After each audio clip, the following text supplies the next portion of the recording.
Okay, this is a video of my 2010 Ultra with the 120R. The 120R engine, SE. That's what it looks like.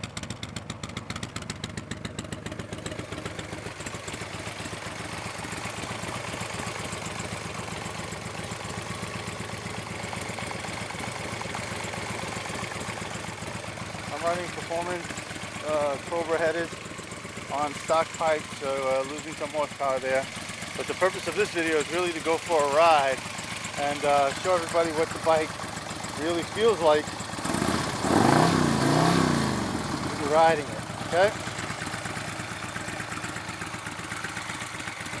Hi, I'm VANSLAM, and I'm riding on my 120R, SE120R, my 210 Ultra Limited from Harley Davidson, and my face mask just got clogged here. So a lot of guys out there have their videos and they're just riding them up and down the street. Got about 100 miles, over 100 miles on this bike, and I just wanted to show everybody what this bike can, what it rides like and what it does so far, for me anyway, with 100 miles on it. I've got the Screaming Eagle racing clutch and basket, and the clutch takes a handful of power to pull that clutch in. So for you guys who think this is going to be it just takes a lot of power. That's all I'm going to say.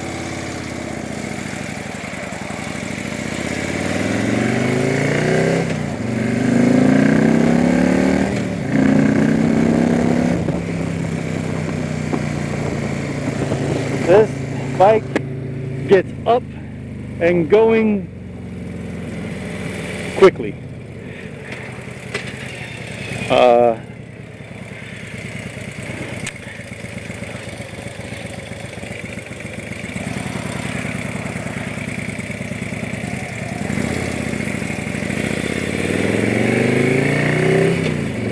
There we go. All right, so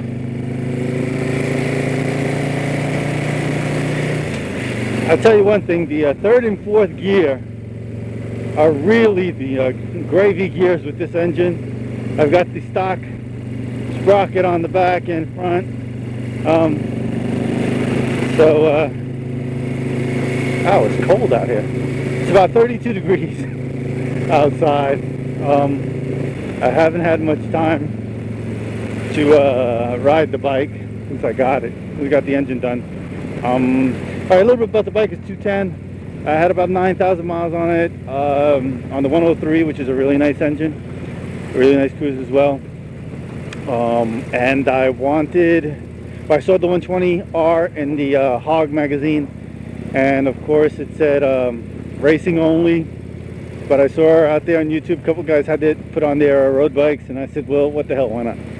So I sent it over to Long Branch Harley Davidson, and they did an outstanding job putting this engine in, and here we are right now. The bike idles at 850 RPMs. There you go. Shakes no more than the 103 used to shake, so that's good. Once again, my face mask is fogging up. That'll clear up in a second. So the base 103 is a really nice bike. The Limited Ultra, I mean, the bike handles really well. Why did I put the 120 in? Because, as my friends say, I'm crazy. I'm kind of like a Dr. Frankenstein with my bikes. This was, of course, nothing major. I mean, this is just a plug-and-play engine. I just didn't have the time to put it in. So, Harley did me the favor. I mean, Long Branch did me the favor. That clutch is really hard.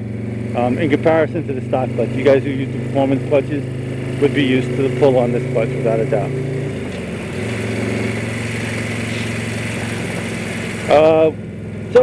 The 120R engine, it's outstanding. Torque, let me see, what is this engine about? Torque, and yeah, torque.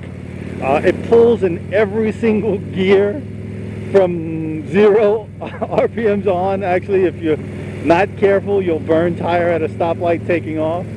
You'll pop a wheelie taking off. It's torque. Torque, that's what it is. It's monster torque engine. And it gets up and go, like I said, third and fourth gear. Awesome. Red line, I think it's about 64, 6600 on this bike, between there. I haven't hit it yet. I'm trying to stay below 4,000 just to break the engine in. The bike likes to be in about, I would say, when you're really motoring along, 3,000, 4,000 RPM range. 2,500 is nice. I mean, we're at 25 right now, but it's nowhere near in the torque band. This engine loves to rev. It really does. You just go and it goes. You keep pushing that throttle back. You got to be careful. You know, you want some braking time on the engine, but it doesn't hesitate. You release the throttle, and with some of these other 103s, 96s, the bike will slow down because of the compression and all that stuff that's going on there. I advise you to use your brakes on this bike. It just doesn't slow down as quickly as the other bikes when you take your hand off the throttle. I mean, here we are. Get on it. There, nothing. There's no type of compression that's going to hold you back or slow you down. So, got to be on the brakes. I'm at I think I'm in fourth gear. I think I'm doing 2,500 RPMs at 50 miles an hour, 55 miles an hour. Pretty cool. Now, as far as the, like I said, I got the pipes on there, the Cobra Pythons or whatever. That's what the Harley had. One thing when you do is when you get this engine and you have a 2010 bike, you got to remember that you've got different size CO2 sensors in there, right? I'm using a Thunder Max ECM, the custom map by Jamie and those boys at Fuel Moto, and I wanted to keep the wide band 18 millimeters that come with the package. There's 12 band narrow that comes with the Harley, so I had to get some new headers for this bike.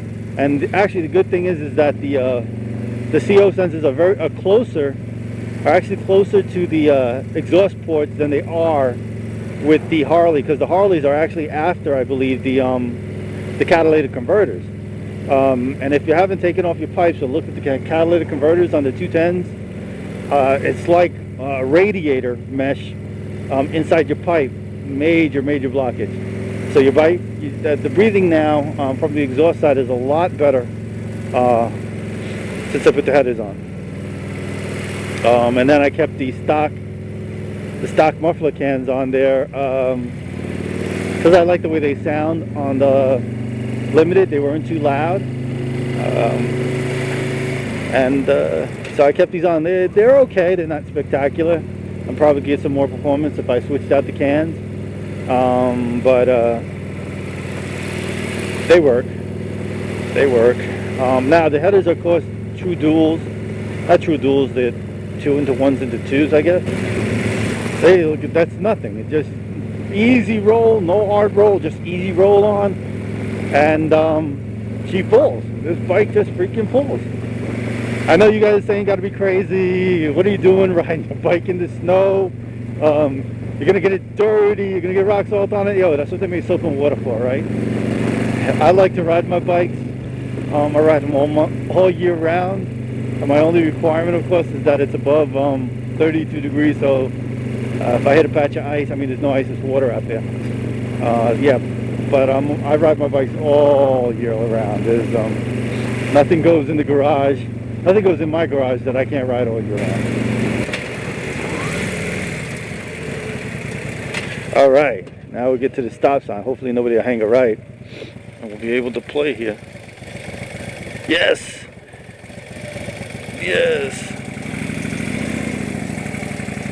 Now we'll get some fun here. First gear, second gear. All right, second gear we were at. All right. This bike just takes off. Yeah, now we're at 3,000 RPM. This baby it loves it. Get right in there, get into the turn. Ride this baby through the turn. Pull off.